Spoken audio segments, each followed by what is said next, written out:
성경의 숲을 걷다 오늘은 열왕기상 8장입니다. 다윗이 염원했으나 이루지 못했던 성전 건축이 드디어 그의 아들 솔로몬에 의해서 이루어졌습니다.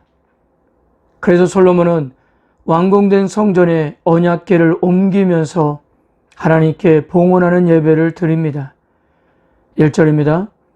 이에 솔로몬이 여호와의 언약궤를 다윗성 곧 시온에서 메어 올리고자 하여 이스라엘 장로와 모든 지파의 우두머리 곧 이스라엘 자손의 족장들을 예루살렘에 있는 자기에게로 소집하니. 솔로몬이 언약궤를 완공된 성전으로 옮기기 위해서 이스라엘의 지도자들을 불러 모은 때는 2절에 보니까 에다님월 곧 7째 달 절기였어요. 에다님은 넘쳐오르는 시냇물이라는 뜻으로 이 절기는 추수가 끝난 뒤에 지키는 초막절이었습니다. 솔로몬은 바로 이 초막절에 성전을 봉헌하기로 결정한 것입니다. 이스라엘 백성들은 초막절이 되면 출애굽 사건을 기념하기 위해서 임시 숙소인 천막에서 살았습니다. 신명기 31장에서 모세는 이 초막절에 출애굽 2세대들과 언약을 새로 했고요. 그들에게 율법을 매년마다 이 절기에 읽으라고 지시했습니다. 그러므로 솔로몬이 성전을 봉헌하기 위해서 초막절을 선택한 것은 그때가 민족이 모이는 전통적인 시기였고 출애굽과 가나안 정복을 상기시키는 때였기 때문이었습니다. 그래서 솔로몬은 성전을 완공한 후에 이 초막절에 성전을 봉헌하기 위해 11개월을 기다렸어요. 6장 38절에 보면 성전 완공이 8째 달이라고 했는데요. 오늘 8장 2절에 보면 7째 달에 이렇게 봉헌식을 시작하고 있었던 것입니다. 즉 성전을 완공하고 바로 봉헌식을 한 것이 아니라 약 1년을 미뤄서 7월에 성전 봉헌을 하게 된 겁니다. 무엇보다도 이 7월은 유대인들의 새해를 시작하는 달로 1일은 나팔절 즉 신년식이 있었고요. 10일은 속죄일이 있었습니다. 두 절기 모두 과거의 것들을 정리하고 새로이 시작한다는 의미가 있기 때문에 솔로몬은 11개월을 기다렸다가 법궤가 성전에 입성하는 이 시점을 기준으로 이스라엘은 새로운 출발을 하고 있음을 보여주고 싶었던 것입니다.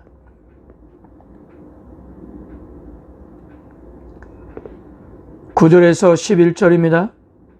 그 궤 안에는 두 돌판 외에 아무것도 없으니 이것은 이스라엘 자손이 애굽 땅에서 나온 후 여호와께서 저희와 언약을 맺으실 때에 모세가 호렙에서 그 안에 넣은 것이더라. 제장이 성소에서 나올 때에 구름이 여호와의 성전에 가득하매 제장이 그 구름으로 말미암아 능히 서서 섬기지 못하였으니 이는 여호와의 영광이 여호와의 성전에 가득함이었더라. 언약궤 안에 두 돌판 외에 아무것도 없다라고 단호하게 말하고 있는 것은 그 언약궤 안에 아론의 지팡이와 만나 항아리는 없다는 사실을 강조하기 위해서입니다. 언약궤 안에는 유일하게 두 돌판만 남아 있었는데요.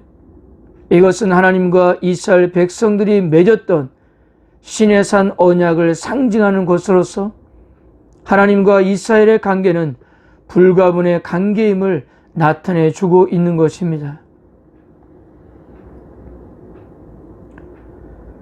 자, 그리고 제장들이 언약궤 운송 작업을 마무리하였을 때 구름이 여호와의 성전에 가득 찼습니다. 이 구름은 광야에서 이스라엘을 인도한 하나님의 영광의 구름이며 일찍이 모세가 봉헌한 성막을 가득 채웠던 구름, 곧 하나님의 충만한 임재를 상징했습니다. 출애굽 이야기에서의 이 임재는 이스라엘을 보호하고 인도한다는 의미였는데요. 여기에서 이 영광은 하나님이 솔로몬의 성전을 승인한다는 의미였던 것입니다. 과거 하나님께서는 모세와 함께 하셨듯이 이제 하나님은 이 새로운 세대에 이스라엘 자손과도 함께 하실 거예요. 하나님은 언제나 그랬듯이 당신의 백성들과 함께 하시고 그들과 교제하기를 원하시는 거예요. 자신의 백성 이스라엘 가운데 보호자를 두기 위해 자신을 낮춘 이스라엘의 하나님이셨던 것입니다. 그러므로 이런 하나님의 선택을 받은 백성들은 지속적으로 하나님께 헌신을 해야 했던 것입니다. 솔로몬은 백성들에게 성전을 건축하게 된 역사적 배경을 설명한 후 하나님께 드리는 기도를 시작했습니다. 먼저 솔로몬은 하나님의 유일성과 언약의 신실하심을 찬양했습니다. 23절입니다. 이스라엘 하나님 여호와여, 위로 하늘과 아래로 땅에 주와 같은 신이 없나이다. 주께서는 온 마음으로 주의 앞에서 행하신 종들에게 언약을 지키시고 은혜를 베푸시나이다. 하나님이 이 세상 어디를 봐도 비교할 수 없으신 분으로서 한 번 맺으신 언약을 반드시 지키시는 분이시기에 미래에도 그렇게 하실 것을 믿었던 것입니다. 그리고 하나님께서 그의 이름을 두신 이 성전을 향하여 자신과 백성들이 기도할 때 들으시고 응답해 달라고 기도했습니다. 이웃에게 범죄한 경우의 위기, 전쟁에서 적국에게 패한 위기, 가뭄의 위기, 자연적 재앙과 질병의 위기, 이방인의 위기, 전쟁의 위기, 마지막으로 포로가 되는 위기를 위해서 솔로몬은 기도했습니다. 무엇보다도 포로가 되는 위기를 위해서 기도한 내용은 바벨론으로 포로가 되어 끌려가 이 책을 읽고 있는 열왕기 독자들에게 큰 깨달음을 주었을 것입니다. 자신들이 이렇게 바벨론으로 끌려오게 된 것은 바로 여호와를 거역한 결과이고, 아울러 비록 마음은 아프지만 완전히 소망이 없는 것은 아니라는 위로도 받았을 것입니다. 전심을 회개하고 돌이킨다면 하나님은 자신들을 용서하시고 은혜를 베풀 것이기 때문이었어요.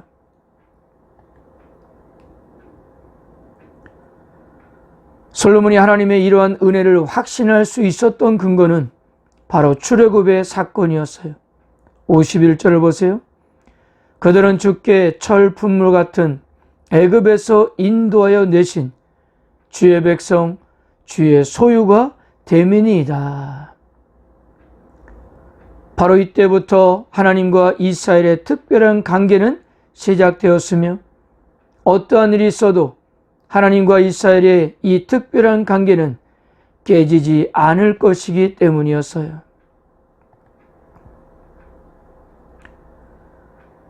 솔로몬은 이스라엘 백성들에게 하나님께 신실할 것을 당부함으로써 축복했고요.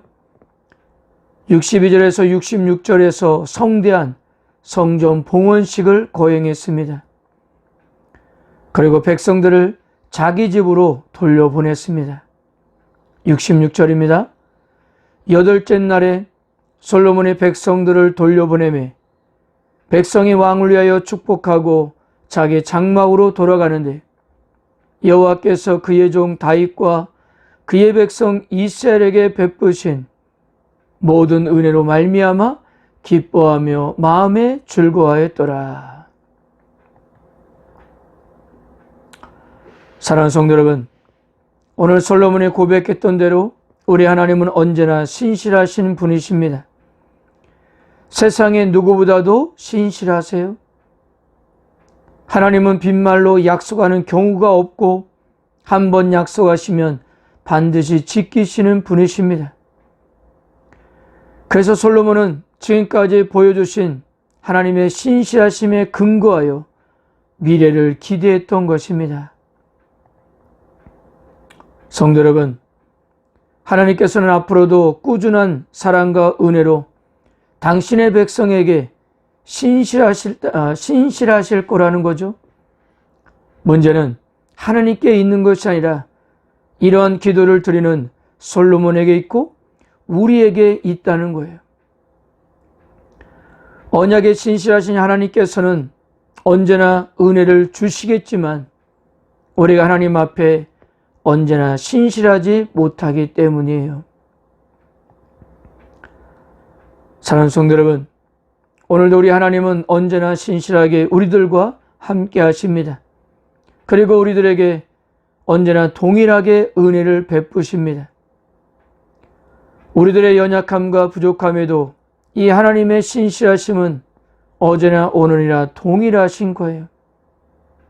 우리들이 바로 예수님의 구속의 은혜로 구원받은 하나님의 자녀이기 때문이지 않습니까? 그러므로 우리들도 하나님의 자녀로서 신실하게 하나님 앞에서 살아가야 하고요. 하나님의 말씀을 전적으로 의지하고 순종하는 삶을 살아가야 합니다. 우리들도 하나님 앞에 최선을 다해야 해요.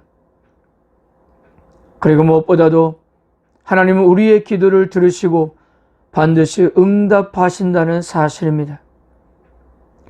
어떤 기도의 제목이라 해도 하나님은 우리의 기도를 듣기를 원하시고요. 은혜를 주시기를 원하십니다. 오늘 우리가 할 수 있는 최선의 모습으로 하나님 앞에 신실하게 서가는 하루가 되시기를 축복합니다. 아멘.